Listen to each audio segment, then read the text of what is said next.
বাইরে দিতে চলে এসেছিলো পার্সেল। তো পার্সেলটা তো অনেক দিনেই বুক করেছিলাম, প্রায় 6 দিন হয়ে গেল। তো মানে 7 দিন টাইম থাকে, তার আগেই দিতে চলে এসেছিলো। আর পার্সেলটা ভাই অর্ডার করেছিল হায়দ্রাবাদ থেকে। আর আমি তো ওটিপির জন্য দাঁড়িয়েছিলাম, কারণ দাদা ভাইয়ের নাম্বার দেওয়া, আর ও তো গেছে অফিসে, আর ও ওখান থেকে ওটিপিটা পাঠাচ্ছে। দিয়ে দেখো ফাইনালি আমি হাতে পেয়ে নিয়েছি। তো আমি বললাম দাদাভাইকে যে এটা আমাকে খুলেই দেন। তো ও বলছে না, আমাদের খোলার নিয়মটা নেই। তো বললাম না, খুলেই দেন, আমি খোলা নিয়ে এসেছি, তো আপনি খুলে দেন। তো ও বিশ্বাস করে খুলেই দিল। তো দেখেই বুঝতে পারছো যে কী আছে এতে। এতে আছে ফোন, মামনির নিউ ফোন, মানে নতুন ফোন নিল পুজোতে। মানে মামনির ফোন ছিল আগে, তো ভিডিও করতে, এবারে ফোনটাকে আমি ভিতরে নিয়ে চলে আসলাম। তো দেখো ফোনটা আছে মোটোরোলা G85 5GB ফোন। তো এখন তো বুঝতে পারছো 5GB ফোন। তো মোটোরোলা ফোন নাকি খুব ভালো, তার জন্যই নিয়েছে পুরোটাই স্ক্রিন। আর পিছনে আছে রবার্ট প্রিন্টের।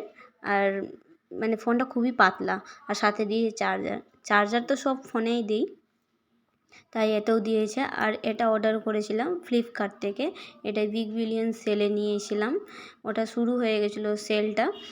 তো ওতেই অর্ডার করে দিয়েছিল ভাই ফোনটা। দিয়ে ফোনটার কালারটা কিন্তু খুব সুন্দর, কলাপাতা কালার।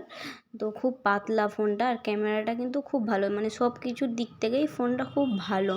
আর ফোনে দেখছো এই কভারটা যে আছে, এটা তো সেট দিয়েছে এই ফোনে, এখন তো সব ফোনেই দিচ্ছে। আর পিছনে দেখছো রবার্ট প্রিন্ট, আর কালারটা তো দুর্দান্ত, দারুণ লাগছিলো, আমার তো খুব পছন্দ ছিল। আমি তো প্রথমেই দেখে বলেছিলাম যে এই কালারটাই নিও মামনি, খুব ভালো লাগছে দেখতে।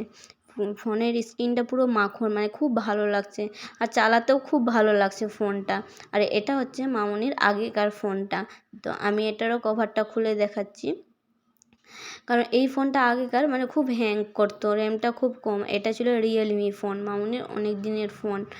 তো এই ফোনটা হ্যাং করতো, তার জন্য এটা নিয়েছে। কারণ এই ফোনের সবই ভালো, সব কিছুই ভালো। আগেকার ফোনটাতে ক্যামেরা ভালো, সবই ভালো, কালার ভালো, সবই ভালো, কিন্তু এত হ্যাং করে ফোনটা, আর মানে কোনো মতনই চলে না।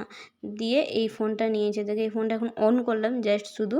এখন এতে সিম টিম লাগাতে হবে নতুন, আর সিম না লাগালে আগের ফোনটা থেকে ওয়াইফাই দিয়ে চালাতে হবে। দেখলে সিম লাগাতে হবে, এখানে দেখছি অপশান